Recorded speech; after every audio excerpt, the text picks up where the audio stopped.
मेरे नबी के खिलाफ जो कोई बकवास करे उसे जेल जाना चाहिए कि नहीं जाना चाहिए। किसी भी मजहब के, किसी भी धर्म के, किसी भी मजहब के महानुभाव को कोई शुरू करे तो ऐसे लोगों पर देशद्रोह का मुकदमा होना चाहिए कि नहीं होना चाहिए। बेकसूर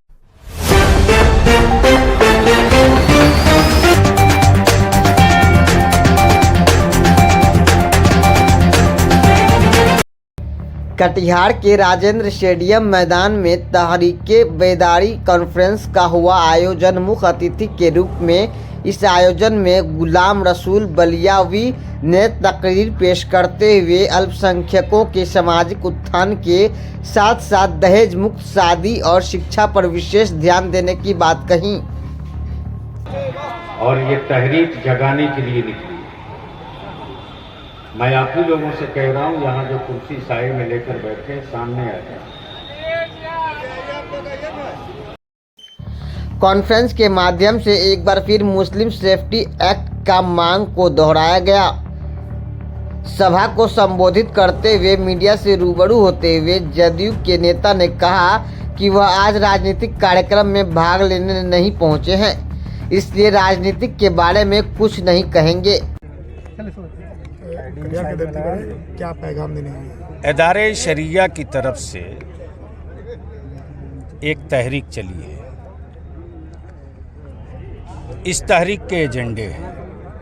पहला एजेंडा तो ये है कि निकाह सस्ता करो, शादी आसान करो, ताकि बेटियां बोझ न बने। और इस समय पूरे देश में, ख़ास तौर से हमारे बिहार में, बंगाल में, झारखंड में, यूपी में जहेज और नगदी के डिमांड से बेटियों का जन्म लेना एक बहुत बड़ी समस्या बनते जा रहा है, जो समाज हित में, देश हित में कतई नहीं है। सरकारें भी चिंतित हैं।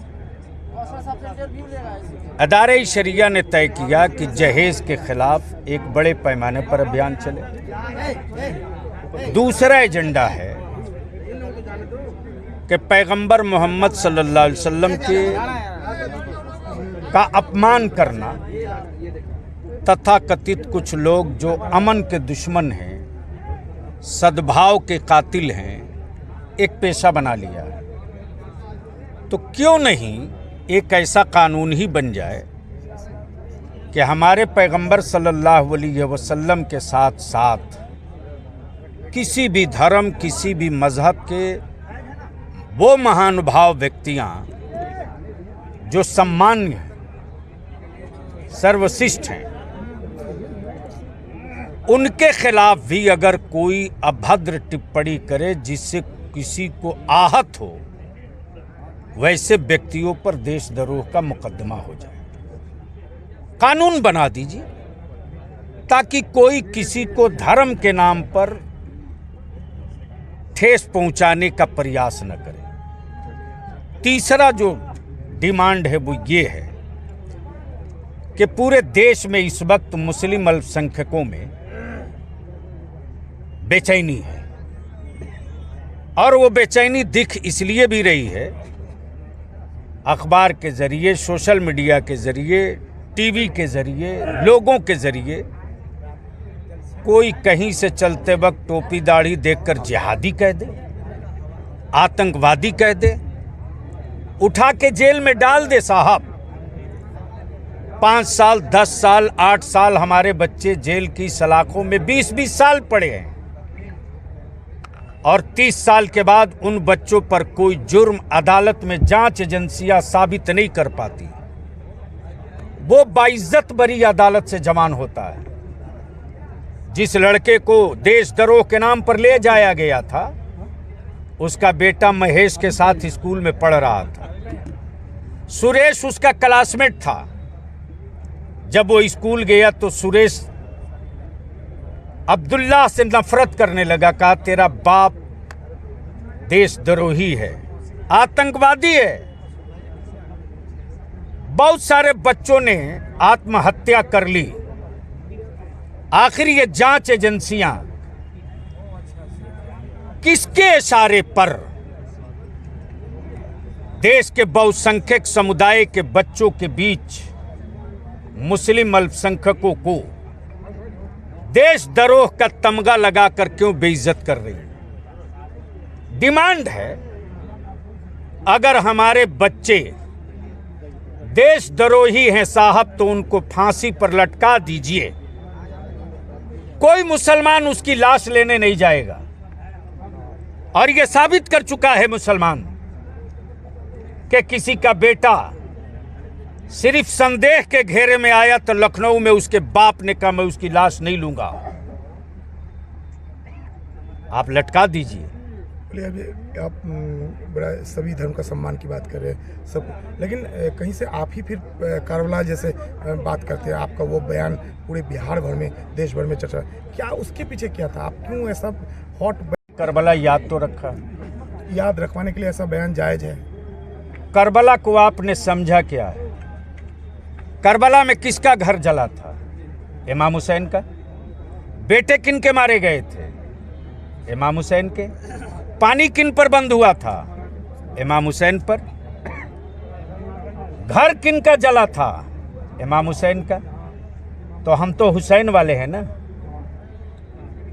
करबला का यजीद लोगों को समझ में आ जाता है, हुसैन का सब्र समझ में नहीं आता।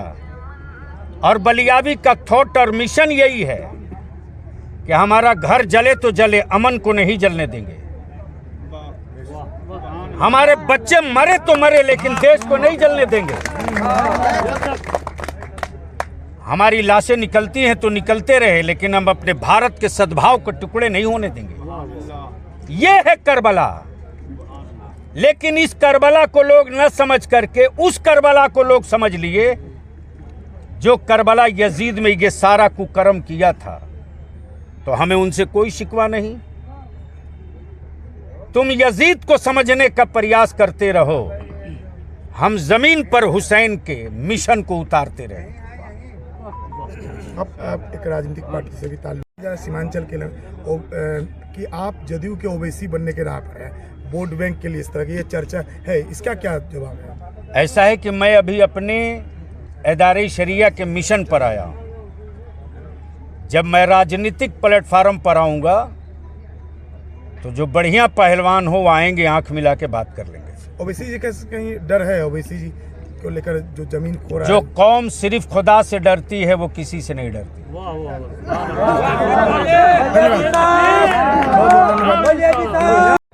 इधर बुलडोजर की राजनीति की काफी चर्चा, आप भी करके बुलडोजर पागल हो गया, मदरसे को मस्जिद को ढूंढ रहा है, क्या आपने देखा ना, देश ने देखा ना,